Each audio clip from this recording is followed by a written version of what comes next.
अस्सलाम वालेकुम नाजरीन द नन ورځ اهم ترین ویلاګ سره زم اعجاز یوسف زئی کتونکو په نننی ویلاګ کې باز ذکر کوم د اسلام آباد های کورټ د 15 ججانو لخوا د چیف جسټس اف پاکستان په نوم باندې اهم ترین خط لیکل شوی دی دا خط چې کوم دی منظر عام ته راغلی دی. په دې خط کې څه مطالبات شوي دي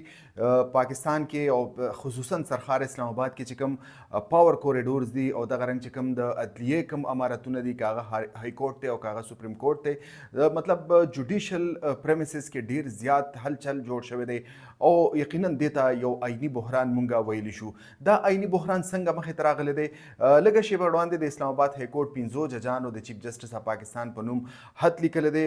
دغه ججانو کې جسټس محسن اختر کیانی شامل دی، جسټس بابر صدار صاحب په دې کې شامل دی، جسټس طارق محمود جهانگیری، جسټس اعجاز اسحاق صاحب او دغه رنګ جسټس سمن رفت امتیاز صاحبه په دې کې شامل دي. 15 ججانو چیف جسټس سپریم کورټ ته خط لیکلی دی. په دې د دې خط په ځلک پس منظر بیان کما چې ګورنمنت دا کوشش کوي چې د لاهور های کورټ نه یو جج ټرانسفر کې اسلام آباد های کورټ ته او بیا په اسلام آباد های کورټ کې اغلا د چیف جسټس عہده ورکړي. د ګورنمنت دا پلانینګ دی. هم دا حد چې کوم دی د اسلام آباد های کورټ سینیئر ججانو دا حد هم په دې کانټیکس کې لیکل دی. د چیف جسټس په نوم دغه حد کې د ججانو مطالبه کړې ده چې میډیا کې داسې راپورټس راځي چې ګنې د لاهور یعنی د لاهور های کورټ نه یو جج اسلام آباد های کورټ ته ټرانسفر کول شي او غلا سینیئر عہده یعنی چیف جسټس اسلام آباد های کورټ عہده د ورکولو پروګرام جوړ کړی شوی دی. نو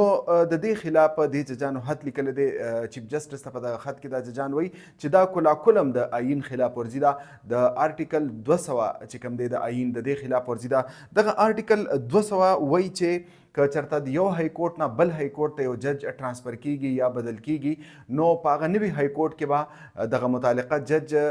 تازه حلف پهلي نو چې تازه حلف واغستل شي نو بیا د دې جج مثال چې کومي د ټولو نه جونیئر جج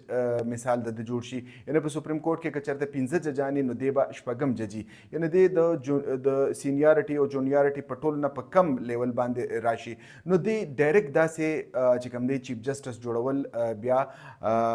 غیر آئینی ګڼل کیږي ځکه چې الجهاد ټرست پهوانی یو کیس په دې کې دا توی شو وا چې د ججانو سینیارټي او د ججانو اپوینټمنټ یعنی سینیئر ججز به چې کوم دی هغه چیف جسټس په څوکو باندې کینی. نو آرټیکل 200 حواله د خط کې ورکړی شوی ده او ویلي دي که د بهر نه یو جج راځي نو آبا اول حلف اخلي چې حلف واهلي نو د هغه مثال به د جونیئر جج شي هلته چې اول کم موجود ججان دي هغه به د سینیئر ګڼل کیږي. کتونکو په دې خط کې دا هم ذکر شوی دی چې په 26م آئینی ترمیم کې یعنی کوم چې تقریبا یو میاشت د مخکې پاس شوی دی په 26م آئینی ترمیم کې د دې بالکل یعنی د آئین آرټیکل 200 چې کوم دی دا بالکل نه دی چیړل شوی. د دې چې کوم اصول دي او د دې چې کوم لینګویج دی هغه بالکل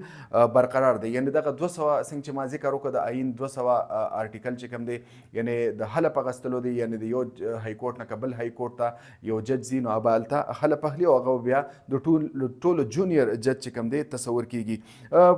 جان دا وی مطلب چې الجهاد ټرست کیس چې کوم په دې کې د سینیارټي پرنسپل په دې کې واضح کړی شوی دی. په دې حد کې دا هم ویل شوی دی ډیره عجیبه خبره په دې کې کړی شوی ده چې د لاهور های کورټ شپېته ججان دي په هغې کې موجوده وخت صرف 15 ججان موجود دي یعنی 25 څوکۍ د ججانو په لاهور های کورټ کې چې کوم دی هغه خالی دي او په لاهور های کورټ کې یعنی پینډنسي چې کوم دا یعنی کیسونه چې کوم پینډینګ کیسونه دي حل طلب کیسونه چې کوم دي هغې شمیره ده تقریبا لګبګ 2 لکه پورې پینډنسي په لاهور های کورټ کې موجود ده. نو دغه ججان دا دریز لري چې په لاهور های کورټ کې الریډي ججان کم دي 25 ججان کم دي او د کیسونو ډیر غټ انبار دی په. نو د هغه ځای نه تاسو اسلام آباد های کورټ ته سله جج را بدلوي. اسلام آباد های کورټ کې الریډي 12 ججان دي پای کې 10 ججان موجود دي صرف د 2 ججانو اسامه په دې کې خالی دي او اسلام آباد های کورټ کې چې کوم دي صرف 11000 د کیسونو پینډنسي ده یعنی تقریبا 11000 کیسونه پینډینګ دی او هلته په لاهور های کورټ کې تقریبا 2 لکه کیسونه پینډینګ دي. نو تاسو داسې مه کوئ چې یعنې د لاهور های کورټ هلته ججان هم کم دي کیسونه هم سیوا دي. نو د دې نه داسې ثابتېږي چې په دې کې سیاسي محرکات په نظر مخې ته راځي.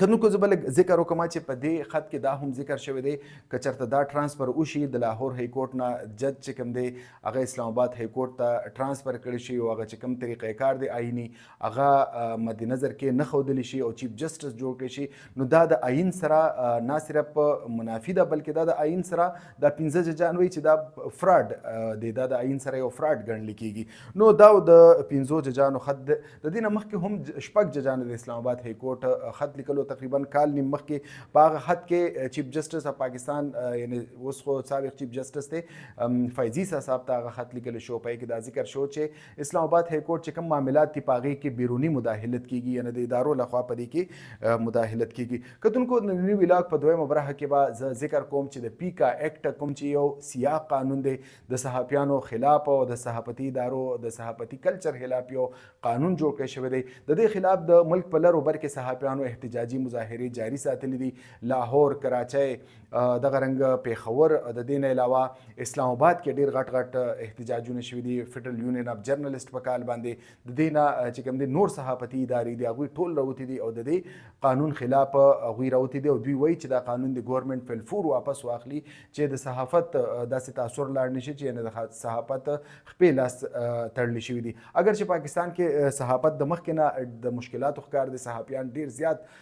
د مشکلاتو نه تیریږي د ستونزو نه تیریږي خو دا یو دې له قانوني شکل ورکړی شو موجوده ګورنمنټ او داسې وخت به یو راشي زه د دې ځای نه د پیشنګویي کوم چې کوم خلک دا قانون پاس کړي پیکا لایک قوانین